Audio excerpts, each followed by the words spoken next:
Bom, galera, iniciamos então o assunto da terceira unidade falando sobre o Renascimento. Bom, durante os séculos da chamada Idade Média, como havia sido então a vida da maioria dos europeus? Moravam no campo, trabalhavam pesado na terra. Nunca estiveram numa cidade e o lugar mais distante que visitaram ficava a poucos quilômetros de suas moradias. Nasciam e morriam no mesmo local. Poucos sabiam do que estava acontecendo em outro lugar.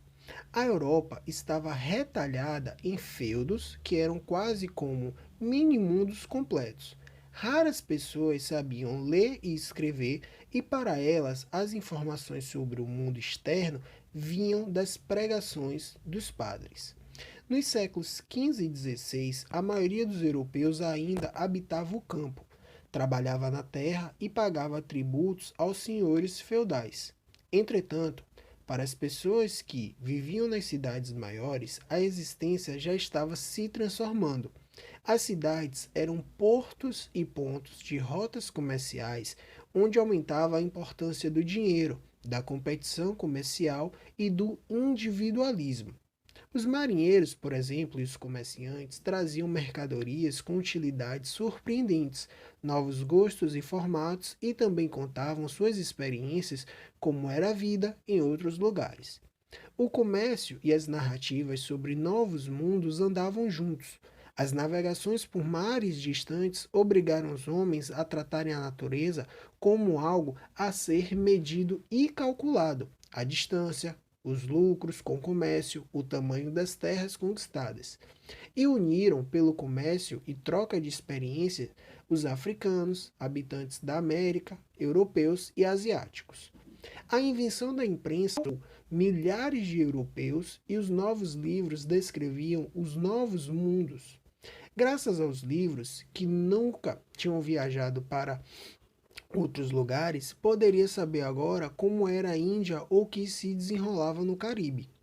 Depois da centralização do poder, a vida das pessoas passou a depender do que acontecia na capital, a centenas de quilômetros.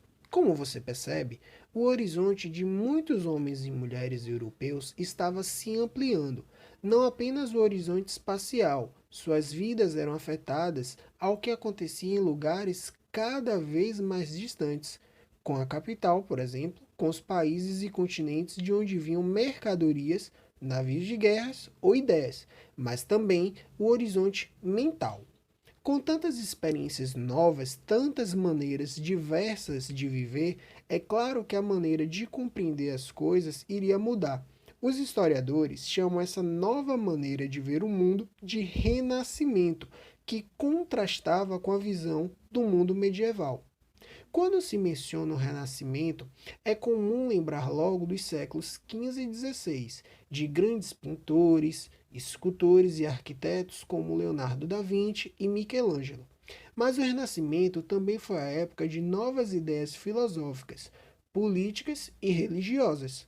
Surgia outra maneira de entender o que era o ser humano, o modo de encontrar a verdade, seu papel no universo, sua relação com Deus, a natureza e o corpo. Agora, atenção! A nova visão de mundo representada pelo Renascimento, ela não surgiu de repente e também não acabou de vez com a visão de mundo medieval. A nova mentalidade foi construída gradualmente, bem devagar. Alguns historiadores dizem que o crescimento urbano e o surgimento das universidades no século XIII já teria provocado uma importante transformação na maneira de ver o mundo. Bom, a principal característica da visão medieval era o teocentrismo. O que isso quer dizer? Que Deus está no centro de tudo. Bem, isso explica pouco, concordo. Bom, você pode imaginar uma pessoa religiosa, mas não compartilhar a visão de mundo medieval. Teocentrismo significa que os valores religiosos predominavam sobre quase todos os aspectos da vida dos indivíduos. Os homens e mulheres medievais acreditavam, por exemplo, que os fenômenos da natureza eram resultado direto da vontade de Deus. Se a chuva destruiu a plantação, foi porque Deus queria punir os pecadores da aldeia. A peste parou de matar graças às orações. Teocentrismo também significa ver o homem como um ser frágil e pecador, que deveria aceitar com fé as dificuldades da vida. O mundo era daquela maneira por vontade de Deus. Para o homem medieval, não havia contato direto entre o indivíduo e Deus. Os homens só poderiam ser se pertencessem à comunidade cristã, ou seja, à Igreja Católica. Desse modo, a Igreja Católica ganhou a enorme autoridade para dizer todas as verdades. Esse era um importante aspecto da mentalidade medieval. Como saber se alguma afirmação é verdadeira? Para o homem medieval, a verdade estava no que a Bíblia e a Igreja diziam, e grande parte do que a Igreja dizia baseava-se então na tradição. Afinal, como contestar a solidez da Igreja, uma instituição que existia havia séculos? Para os homens e mulheres medievais, qualquer ideia muito antiga, tradicional, seria considerada verdadeira. A novidade é que seria duvidosa. O homem medieval acreditava que a hierarquia da sociedade feudal não era muito diferente da hierarquia do universo, na qual o posto mais alto seria ocupado por Deus, seguido pelos anjos, pelos seres humanos, animais, vegetais e, finalmente, os minerais. Para se alcançar a pureza espiritual, era preciso deixar de lado a vida material terrena e afastar-se da natureza, desprezar o corpo. Duas observações importantes. Não pensem que a visão de mundo medieval era atrasada ou primitiva. Por que não devemos pensar assim? Porque então estaríamos cometendo um anacronismo, ou seja, tentando julgar o passado pelos valores atuais. É preciso compreender as sociedades e mentalidades do passado como as respostas que homens e mulheres encontraram para suas experiências. Portanto, a visão de mundo medieval não foi produzida por uma conspiração de bispos e padres que teriam esfregado as mãos e dito: vamos criar ideias para submeter esses carneiros humanos ao feudalismo. Afinal, os homens da igreja também acreditavam naquelas ideias, também compartilhavam a mentalidade medieval. Por outro lado, os renascentistas eram, antes de tudo, antropocêntricos.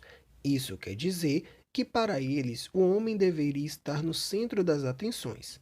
Entretanto, o renascentista ele não era ateu, ele se considerava cristão.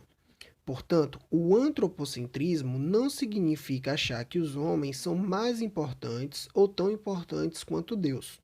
Os renascentistas concordavam que o homem é criatura e miserável pecador, mas lembravam que havia o outro lado, que o homem também foi feito à imagem e semelhança de Deus. Essa ideia era muito forte. Os seres humanos tinham alguma coisa de divino dentro deles. E que a centelha divina é essa que nos torna, então, os seres humanos são capazes de criar. Criar prédios e máquinas, obras de arte, teorias filosóficas, navios e colônias em outro continente, são capazes de conhecer e de dominar o universo. E não era exatamente isso que os homens e as mulheres europeus estavam fazendo, criando? A vida intelectual da Idade Média esteve durante muito tempo vinculada à Igreja Católica. Os padres e os monges eram praticamente os únicos que liam e escreviam livros. No século XIII, a fundação das universidades permitiu que surgissem os primeiros pensadores que não pertenciam ao clero, embora as universidades fossem controladas pelos bispos.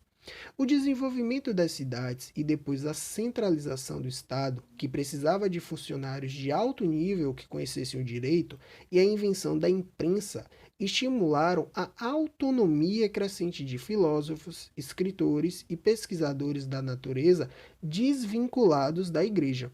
O intelectual renascentista podia ser católico, mas não precisava ser padre nem estar ligado diretamente ao clero.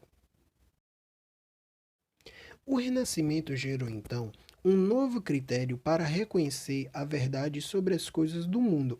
Essa é uma pergunta velha da humanidade. Como saber se uma frase diz a verdade?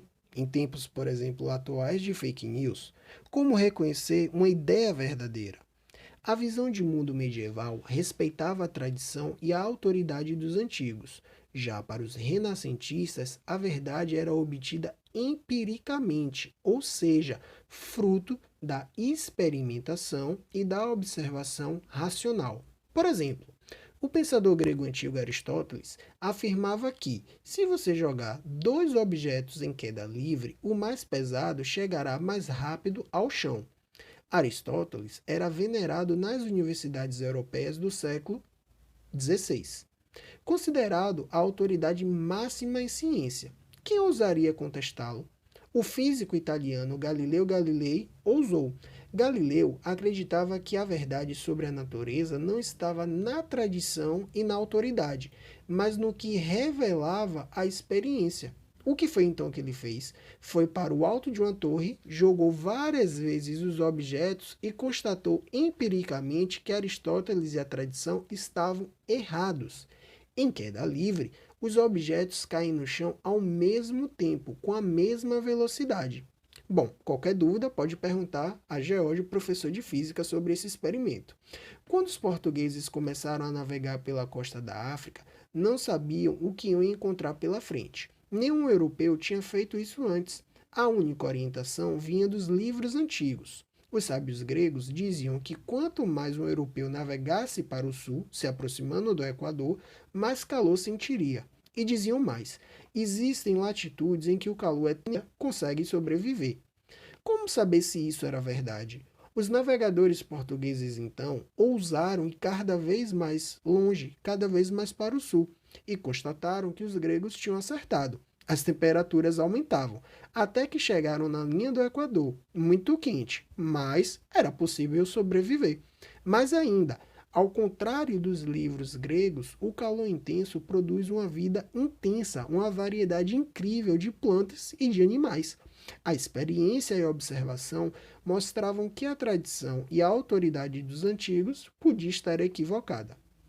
Bom, o Renascimento e os renascentistas encaravam a natureza sem hierarquias, ou seja, a natureza deveria ser estudada e dominada em benefício do homem. E não era isso que os inventores de máquinas como Leonardo da Vinci e os navegadores estavam fazendo? A mentalidade medieval ressaltava a vida espiritual. A mentalidade renascentista descobre que o homem faz parte da natureza. Pode ser semelhante aos animais, por exemplo, como assinalou o pensador do século já XX, Michel Foucault. Bom, conhecer a natureza é conhecer o homem. O saber é poder. Quem conhece a natureza geográfica navega melhor. Quem conhece a natureza dos corantes faz tecidos de melhor preço. Quem conhece a natureza do corpo humano se torna melhor médico e artista mais preciso. Ou seja, a valorização renascentista da natureza é também a valorização do corpo humano.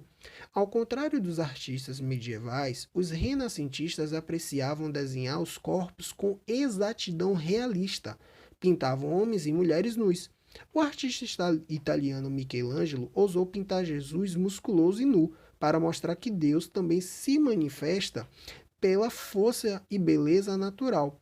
Os escritores renascentistas como Rabelais inventaram situações cômicas ou trágicas onde chamavam a atenção para as propriedades do corpo humano e não apenas da alma, a fome, o apetite sexual, coceira e funções fisiológicas.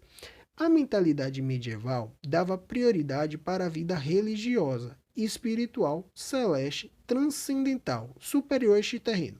Para os renascentistas, a Idade Média tinha desprezado a natureza. Já vimos que é preciso cautela contra os exageros renascentistas, beleza? Ela estava mais preocupada com o que os anjos faziam do que com os humanos reais queriam.